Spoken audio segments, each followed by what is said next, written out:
केवल 12 दिनों में 5.4 सेंटीमीटर धरती में समा गया जोशीमठ। कर्णप्रयाग के 50 से अधिक घरों में दरारें आ चुकी हैं और अब आधी रात को उत्तरकाशी में आए भूकंप ने पूरी देवभूमि को हिलाकर रख दिया है। यही नहीं, मीडिया रिपोर्ट्स की माने तो अब टिहरी जिले के चंबा इलाके में भी मकानों में दरारें देखी जा रही हैं। साल 2023 के इस पहले हफ्ते में देवभूमि की तस्वीर इतनी बदल गई है जिसकी किसी ने कल्पना भी नहीं की होगी। यहाँ के मकानों, दुकानों और सड़कों पर दरारें पड़ चुकी हैं। कईयों के घर नष्ट होने के कगार पर हैं। लोगों में कोलाहल का माहौल बनता जा रहा है। चारों तरफ अफरा तफरी का माहौल है और लोगों को अपने पुरखों की संपत्ति को नष्ट होते हुए देखना पड़ रहा है। देवभूमि में धीरे धीरे प्रकृति अपना विकराल रूप लेती जा रही है, लेकिन कुछ धर्मशास्त्रियों के अनुसार ये उस तबाही का एक छोटा सा रूप है। तो अगर ये आने वाली तबाही का छोटा रूप है, तो आखिर उस तबाही का प्रचंड रूप कैसा होगा और आखिर आने वाले दिनों में यहाँ क्या होने वाला है? सच्चाई आपके रोंगटे खड़े कर देगी, तो वीडियो के अंत तक बने रहिएगा। लेकिन वीडियो शुरू करने से पहले हर हर महादेव कमेंट करना बिल्कुल भी मत भूलिएगा। उत्तरकाशी में गुरुवार देर रात को हल्के भूकंप के झटके महसूस किए गए। देर रात करीब 2:12 पर भूकंप आया, जिसका केंद्र उत्तरकाशी में ही था। भूकंप की तीव्रता 2.9 मापी गई। आपदा प्रबंधन परिचालन केंद्र के अनुसार जनपद में कहीं भी किसी भी तरह के जान माल के नुकसान की कोई खबर नहीं है। हालांकि भूकंप की तीव्रता कम थी, लेकिन इस कम तीव्रता वाले भूकंप ने जोशीमठ के नीचे दरकती जमीन को क्या नुकसान पहुंचाया होगा, ये कहा नहीं जा सकता। क्योंकि उत्तरकाशी जोशीमठ से तकरीबन 250 किलोमीटर ही दूर है, इसलिए उत्तरकाशी की इस घटना को जोशीमठ से जोड़कर देखा जा रहा है। जोशीमठ में घरों में पड़ती दरारों के बीच उत्तरकाशी में आए ये भूकंप के झटके किसी अनहोनी की ओर संकेत कर रहे हैं। क्या जोशीमठ की तरह ही उत्तरकाशी भी धरती में समा जाएगा? अगर ऐसा हुआ तो हिंदू धर्म का एक और प्रमुख धर्म स्थल पृथ्वी से लुप्त हो जाएगा। उत्तरकाशी हिमालय में भागीरथी नदी के किनारे 1158 मीटर की ऊंचाई पर बसा हुआ है। अगर ये तबाह हुआ तो हिमालय की नींव हिल जाएगी, और यदि हिमालय गिरा तो पूरे भारत में तबाही का वो प्रचंड तांडव होगा जो शायद पूरे देश को तबाह कर दे। उत्तरकाशी ही नहीं, जोशीमठ की तबाही कर्णप्रयाग और टिहरी तक पहुंच चुकी है। देवभूमि को हिला देने वाली इस तबाही का दोषी कोई और नहीं बल्कि स्वयं इंसान ही है। जोशीमठ के लोग इस आपदा की वजह सरकार की लापरवाही को भी मान रहे हैं। उत्तराखंड का जोशीमठ तब से धंस रहा है जब ये यूपी का हिस्सा हुआ करता था। वर्तमान में जोशीमठ के सैकड़ों मकान दरक चुके हैं। ऐसा माना जाता है कि भूस्खलन के मामले में ये क्षेत्र सबसे ज्यादा संवेदनशील है।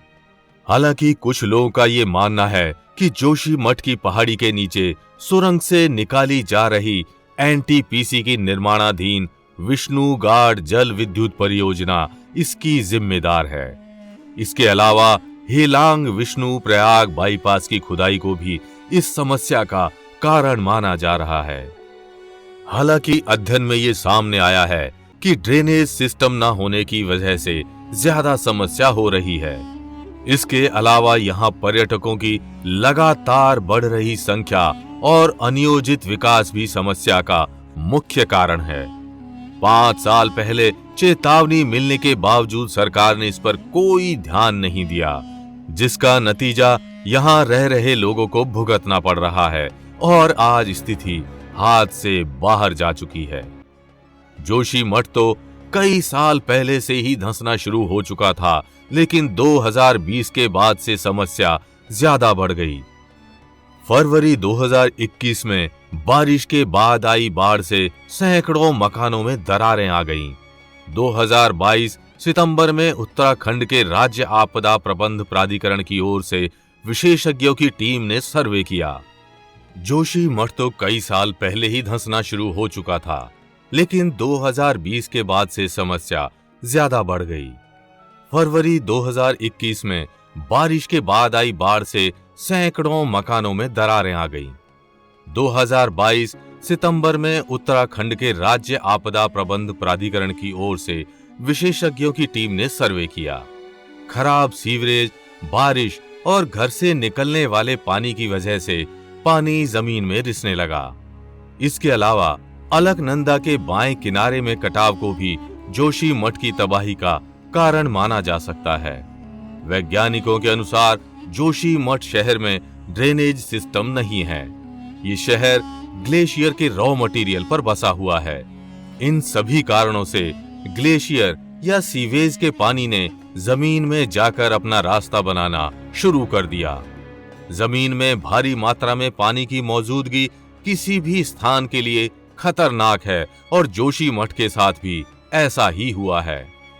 जमीन में पानी घुस जाने से धरती दरकने लगी और लोगों के घरों में दरारें दिखने लगी। जोशीमठ विष्णुप्रयाग के दक्षिण में है, जो अलकनंदा और धौली गंगा का संगम स्थल माना जाता है। भारत चीन सीमा पर अग्रिम चौकियों की वजह से भी ये शहर अत्यंत महत्व रखता है। ऋषिकेश बद्रीनाथ राष्ट्रीय राजमार्ग पर स्थित इस शहर को गेटवे ऑफ हिमालय भी कहा जाता है। जोशीमठ की दरारों से आ रहा पानी सीधा जमीन से निकल रहा है। जोशीमठ के तहसीलदार रवि शाह ने एक न्यूज वेबसाइट से बात करते हुए इस बात की पुष्टि की है। उन्होंने बताया कि मारवाड़ी में स्थित जेपी कॉलोनी में जगह जगह से पानी निकल रहा है। ये पानी सीधे जमीन से आ रहा है। ये सीवर लाइन या अन्य किसी पाइपलाइन का लीकेज नहीं है। हालांकि उत्तराखंड के आपदा प्रबंधन विभाग के सचिव रंजीत सिन्हा के मुताबिक टेक्निकल टीम ने भू धंसाव का कारण जोशीमठ में पानी की निकासी का ना होना माना है। इन सभी बातों से यह सिद्ध हो जाता है कि प्रकृति से छेड़छाड़ ही जोशीमठ भूस्खलन का मुख्य कारण है। जमीन के नीचे की उथल पुथल का प्रभाव केवल यही नहीं, अन्य महाद्वीपों में भी देखा जा रहा है। केदारनाथ और बद्रीनाथ मंदिर में मौजूद कई धार्मिक ग्रंथों में कुछ ऐसी घटनाएं होने की भविष्यवाणी युगों पहले ही की जा चुकी है। यहाँ बताया गया है कि जोशीमठ के नरसिंह मंदिर की मूर्ति धीरे धीरे खंडित हो जाएगी और बद्रीनाथ व केदारनाथ जैसे महत्वपूर्ण तीर्थ स्थल लुप्त हो जाएंगे। तो आपको हमारी ये प्रस्तुति कैसी लगी, हमें कमेंट करके जरूर बताइएगा। और अगर वीडियो अच्छी लगी हो तो इसे लाइक व शेयर कर चैनल को सब्सक्राइब करना बिल्कुल भी मत भूलिएगा।